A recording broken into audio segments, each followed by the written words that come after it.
কিশোরগঞ্জের বিভিন্ন উপজেলায় চলছে অবৈধভাবে ড্রেজার ও বেকু দিয়ে মাটি কাটার মহা উৎসব।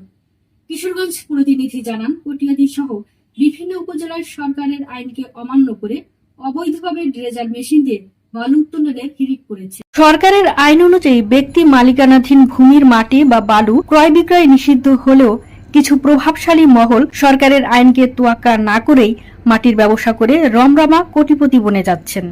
অনুমতি কাগজটা দেন একটু। ইউনিভার্সিটিতে অনুমতি নিয়েছেন, কাগজটা দেন। কাগজ দেখবো 50 বছর কিছু হইল না। এই রাস্তা তো ওখানে এরা দিতেছে নষ্ট হয়ে যায়। জায়গাটার নাম কি?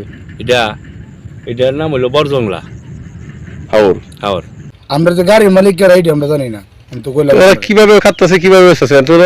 অনেকে দেখলাম ছোট ছোট জমি, কিন্তু ফিশারি হবে না, কোনো কিছুই হবে না। তাহলে এটা জমির মালিকই কই পারবো।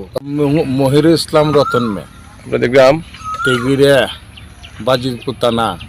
আচ্ছা, পোস্ট অফিস 12 টাকা, কোনো মাটি 60 টাকা, কোনো মাটি 3 টাকা। 3 টাকা হইলো বালু, মাটিটা হইলো 5 টাকা 60 টাকা। আরো দূর বেশ কম আছে, খরচ আছে না। আরো আমরা একটা ফিশারি করে অনেক একটা দিঘি করি, এটা পরিচালক করি নিজেরা। না, আপনার এখন তো মনে করেন যে সরকারের তো নিষেধ যে আপনার জমি থেকে মাটি কাটা যাবে না, মাটি বিক্রি করা যাবে না। হ্যাঁ, এই বিষয়ে কি আপনার ইউনো এবং অ্যাসিলেন্টে কি অনুমতি নিচ্ছেন? ইটা মনে করেন টাকা পয়সার একটু কিছু ঝামেলা হইলে, একটু দক্ষিণা টুকিনা হইলে মানে শেষ হয়ে যায় এমএ। আর এমএ তো মনে করুন পারমিশন এমন তেমন কোনো কিছু নাই। ফরিদুদ্দিন আহমেদ আমার সাথে বসা আছে, আমার ছোট ভাই হুমায়ুন আহমেদ। সে একজন নেতা মানুষ এই এলাকার।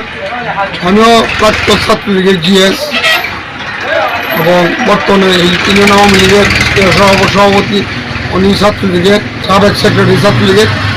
আমরা এই এলাকাটার নাম জ্ঞানপুর।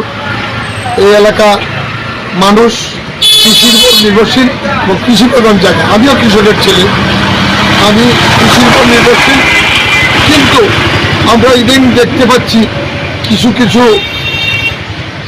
মাটিকে কোনো ফসলি জমি থেকে মাটি কেটে গর্ত করে ওই জমিগুলোকে নষ্ট করে দিচ্ছে, ফসলি উৎপাদনে অনুমতি করছে। এবং পাশে পাশে যে জমি থেকে মাটি খনন করে আছে, পাশের জমিটাও সেই খননের জন্য ভেঙে বা ধ্বংস হয়ে সেই জমিতে চলে যাচ্ছে, এই জমিটাও নষ্ট হচ্ছে। অতএব সার্বিকভাবে মাটি কাটার জন্য সমস্ত জমিগুলো সার্বিকভাবে ক্ষতিগ্রস্ত হচ্ছে। কৃষক তাদের ফসলি জমি হিসেবে আবাদ করতে পারছে না, ফসল ফলাতে পারছে না। অতএব আমরা চাই এই এলাকার জমিগুলো, এবং প্রধানমন্ত্রীর নির্দেশ আছে আবাদি জমি, ফসলি জমি গর্ত করা যাবে না।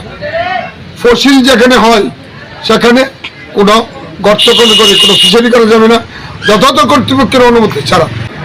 আমি আমার ভাই হুমায়ুন সহ আপনাদের কাছে বলতেছি, এই এলাকার যে মাটি কেকুগুলোকে প্রতিহত করার জন্য আপনাদের সহযোগিতা চাই, এবং যাতে ইট কলা দিয়ে পরিবেশ নষ্ট না হয়, পাশের জমিগুলো ধুমা দিয়ে নষ্ট না হয়, ফসল উৎপাদন করার মতো অবস্থান যেন থাকে এবং ফসল উৎপাদনের পরিবেশ যেন নষ্ট না হয়, সেই ব্যবস্থা আপনাদের মাধ্যমে আপনারা মাননীয় প্রধানমন্ত্রীর কাছে পৌঁছে দেবেন, সংশ্লিষ্ট অধিদপ্তরে পৌঁছে দেবেন, যাতে এই এলাকার কৃষক সুন্দরভাবে সুষ্ঠুভাবে সুন্দর পরিবেশে রেখে তাদের জমিগুলো চাষ করতে পারে।